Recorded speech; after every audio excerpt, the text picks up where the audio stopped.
welcome to Hey Mummy. Today we're going to be talking about something that's actually very close to Anna's heart because it's something that she's dealt with, and that is febrile convulsions or febrile seizures.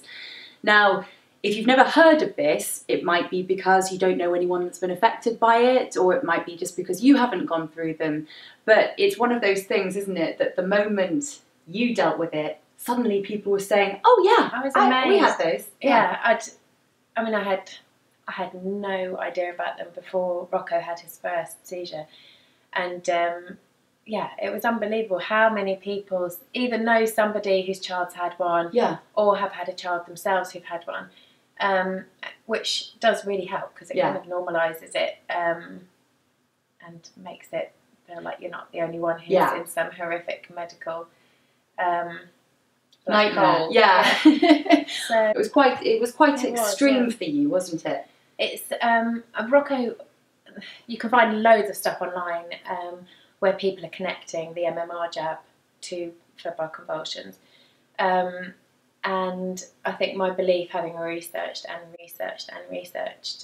the subject, is that a child who is susceptible to having a febrile seizure convulsion is quite often a genetic thing. You're more likely to have one if somebody in your family has had one.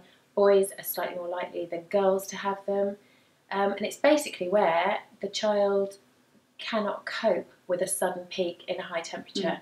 So it could be an ear infection, something that you haven't noticed, and it's the rise in temperature, the rapid rise in temperature, that will basically shut down their body. They can't cope with the sudden rise in temperature, so their body goes into a seizure. And the difficult thing is that seizure will present itself differently every time in every child. What happened the first time it happened to Rocco? You can do it. This one is a tough one for Anna. It's going to make me cry too. But it's yeah. You want to talk about Rocco it? Rocco had his MMR at 12 months. And I had researched everything online about doing them separately because giving a 12-month-old kid, it's a massive decision, and we'll do MMRs one time. I think we'll do injections one time as well, because I know Katie and I, for instance, have done different things with our kids. But anyway, I went for the combined jab, and I was told by a French doctor that English people are going crazy over MMR and it's ridiculous. So I went for it. And Rocco was a really placid, easy child, and I didn't give him a lot of paracetamol. I didn't like giving him any drugs whatsoever for anything. I wasn't the mum that gave my child paracetamol to put him on a plane and help him sleep. Very, very rarely, you know, and unfortunately I made the decision after he'd had his jab not to pump him full of paracetamol and ibuprofen. But actually it wasn't within the time limit that they tell you to do that anyway, that he had his seizure. There was a little while afterwards, and I woke up in the night. This was definitely me waking up because I heard a change in the pattern of his breathing, and nothing more. It's kind of like a squelching sound, and it was I came round from sleep really, really fast, and just thought, that is not a sound that I recognised. It was like a wet, squelchy sound. And I just thought, oh my God. In the 2 seconds it took me to jump out of my bed and run into his nursery, I was thinking, is he being stabbed? I mean, it was like, oh, yeah. It was hideous. I was so sure that something was really wrong that I slammed the lights on full. And what I found was a baby that I thought was dying. It was the hardest thing, the hardest moment of my life, running into that nursery. And Rocco had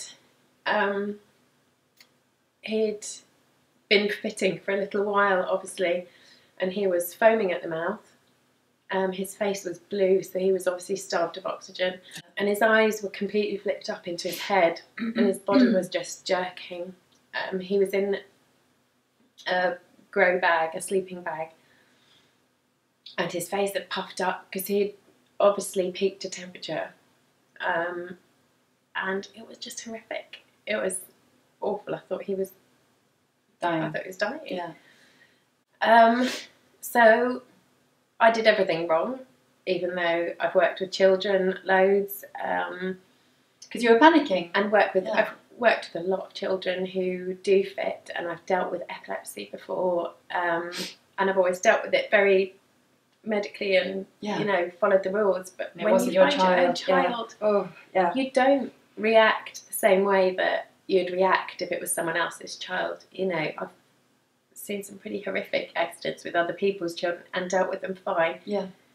But to see your own child and think that they're dying, just it's every parent's nightmare.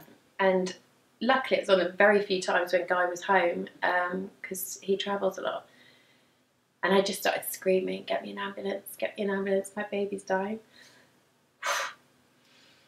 And it was horrible. I picked him up out of the cot, and his body was rigid and spasming.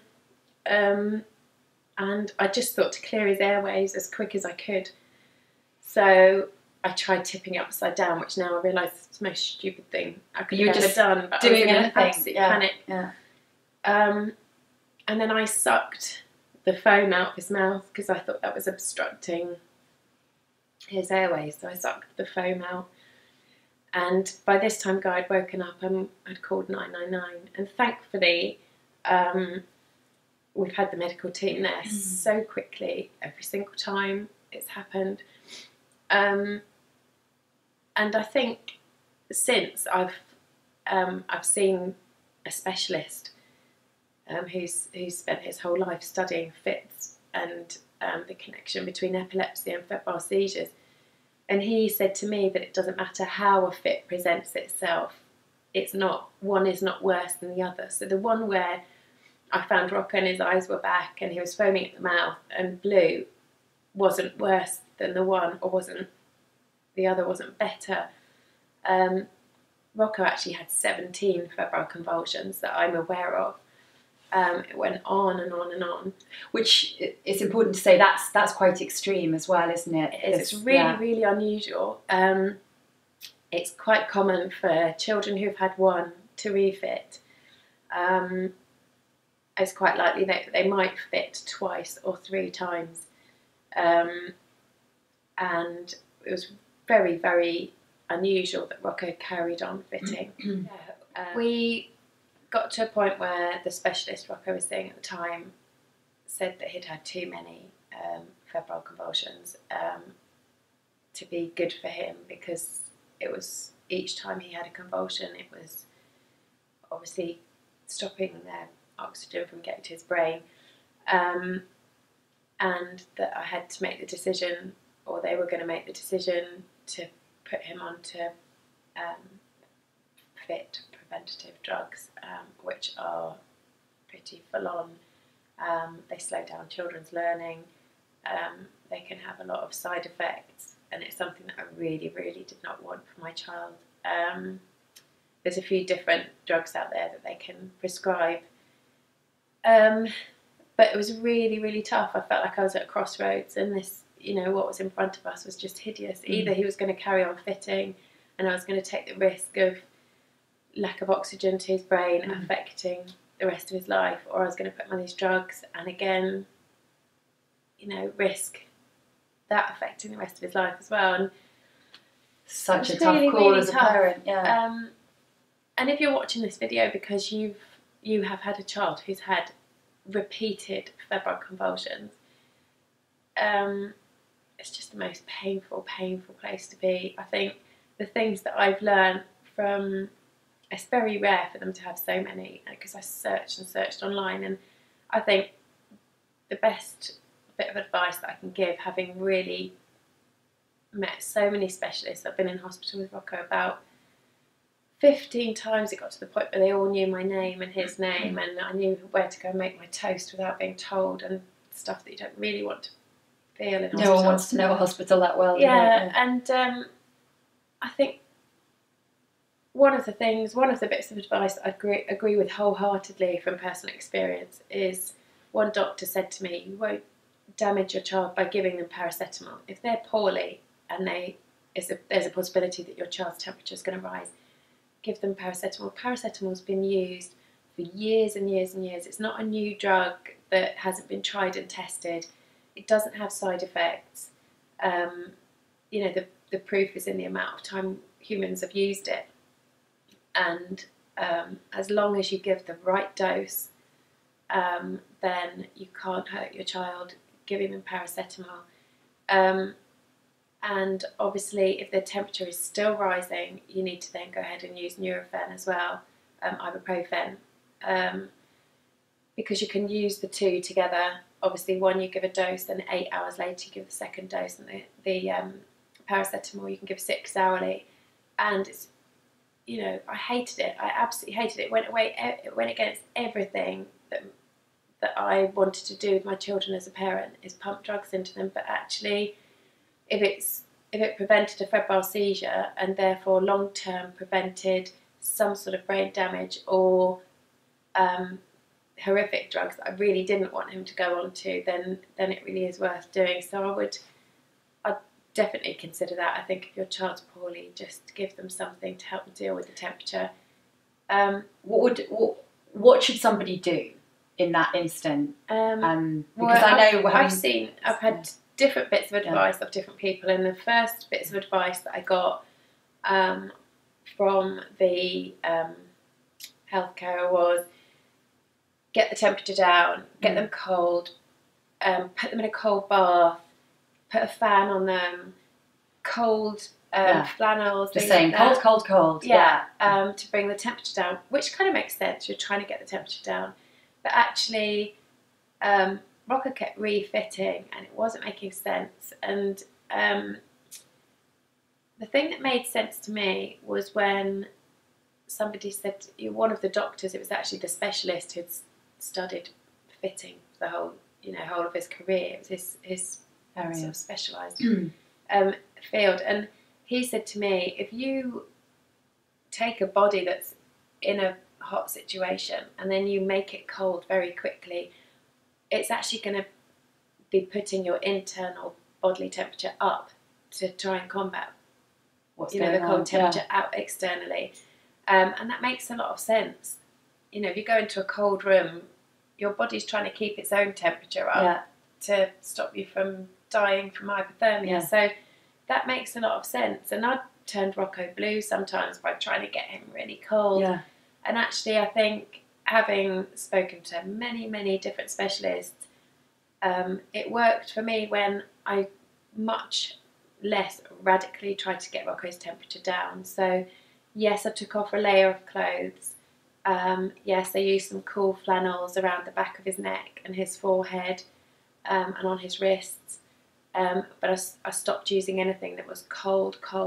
So you wouldn't recommend the cold bath scenario? Yeah, just don't go for cold baths, but a lukewarm bath is good. So just try and get the temperature down, but don't do it quite so crazily. Should they call an ambulance though? I mean, I guess if you've never seen it before, you're going to. The advice is that you call an ambulance the first time it happens, because what they want to make sure is that there's not something really awful going wrong with the child, so that it's not measles or something developing in the child that they need to keep an eye on. Yeah, so the advice is that you do go into hospital the first time so that they can check the child out. And then after that, it's either something you can deal with or something you can't. And I really could not deal with seeing my child not breathing. It's really tough, and as you can see, Rocco's 8 now and he hasn't fitted for 3 years, and still I can't talk about it without crying. And again, very unusual to have so many seizures. 17 that I'm aware of is a lot. And hopefully, if you're watching this because your child has had seizures, hopefully you will be in the common bracket, which is 2 to 3. And some of them present themselves in not quite such a horrific way. I really struggled with seeing him go blue and foam at the mouth, but quite often the child doesn't even go into a state of rigour. Quite often they're just completely flaccid, and their eyes roll up, and it's basically their body shuts down until the temperature's been brought down a bit. But with Rocco, because it happened so many times, I knew that at 39 degrees he was going to have a fit. So if his temperature ever got to 38 degrees, I was in trouble. I was having to medicate him and deal with it. So I don't know what help I can be really, other than just to say please use paracetamol if your child's got a fever, and don't be frightened of using things like paracetamol and ibuprofen, because it could save you from a really horrific experience. And also that, you know, you're not the only person that's gone through it, although it's going to be horrendous for every parent. You know, there are other people that have gone through it too, and you just need to try and find those people, speak to your friends. Don't, you know, it's not something to sort of hide away from, talk about it, and you might find that more than you expected of your friends have actually gone through it too. Maybe they've only ever had it happen once, maybe they've had the 3 times, maybe in extreme cases they've had, you know, 17, which is pretty tough going. I think a good wake-up call for me was being in hospital with Rocco, who was having febrile convulsions, and meeting up with some friends of ours in there, and I asked what their child was in for, and he had epilepsy. And I just thought, God, I felt like I was in hell when I was going through what I was going through with Rocco, and I really just felt like nobody understood how awful it was. But actually, there are people out there always who are going through something 10 times worse than you are. And so we're going to go and have a cup of tea and shake that one off. It's not quite late enough to have a glass of wine. I know, well, I can't even have a glass of wine, it's not fair. But yes, please do get in contact, send us your stories, and we will share them. But yeah, we shall be doing plenty more of the, you know, the tough issues of parenting here on Hey Mummy. I've got loads. Loads of emotional topics. Yeah, oh goodness. We'll have to take shares in Kleenex. But we shall see you on the next video of Hey Mummy. Bye.